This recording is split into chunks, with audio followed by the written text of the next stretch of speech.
नयाँ शिक्षा जारी गर, नयाँ शिक्षा जारी गर। कृपया साथीहरू त्यो मूल ब्यानरलाई अलिक पछाडि खाली गरिदिनु न। मूल ब्यानर भन्दा पछाडिको साथीहरूले अलिक ठेलमठेल नगर्नु कृपया सबै। र अगाडिको यो जनसागर पछाडि आइदिन पनि म हार्दिक अनुरोध गर्दछु।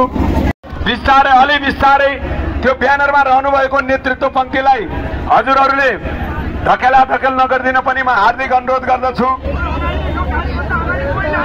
पुलभन्दा अगाडि सबैभन्दा अग्रमोर्चामा गाडी रहनेछ, त्योभन्दा पछाडि हाम्रा साथीहरू रहनेछन्। लेख्न थालेका छन् सरकारको विरुद्धमा। हेर्दै जाऊ सरकार। अब अभिभावक पनि सडकमा आउनेछन्, विद्यार्थी पनि आउनेछन्। सबै 3 करोड नेपाली सडकमा आउने परिस्थिति निर्माण नगर सरकार।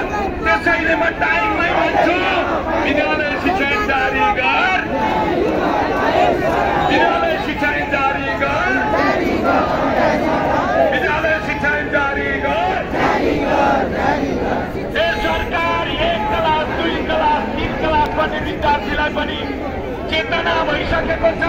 हाम्रो शिक्षकलाई 16औं दिनसम्म बारेश्वरमा नपुर्याउ। सरकारी घर छिटोभन्दा छिटो विद्यालय शिक्षा जारी गर।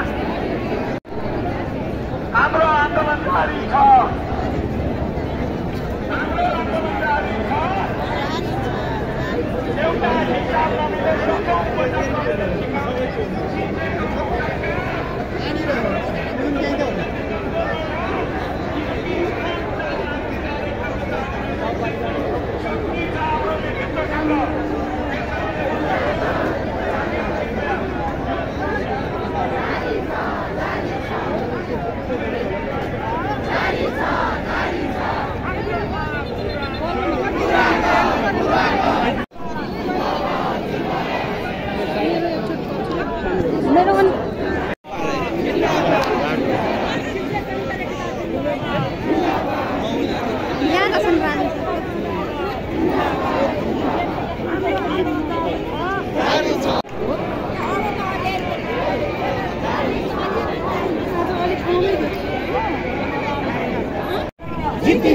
जितिन्छ।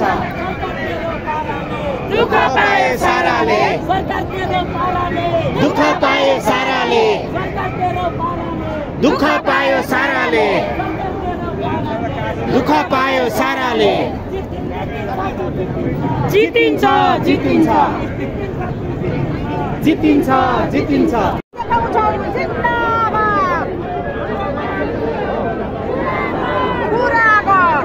तपाईको हेडसनहरुलाई चाहन्छु आदरणीय शिक्षकहरू, तपाईं हाम्रो उपस्थितिले यो सरकारले घोडा टेक्दैछ, टेकिसकेको छ, राम्रैसँग हामी टेकाउनेछौँ। त्यसमा विश्वास गर्नको लागि म यहाँलाई आग्रह गर्दै आजको कार्यक्रमलाई अगाडि बढाइदिन महासचिवज्यूलाई आग्रह गर्न चाहन्छु।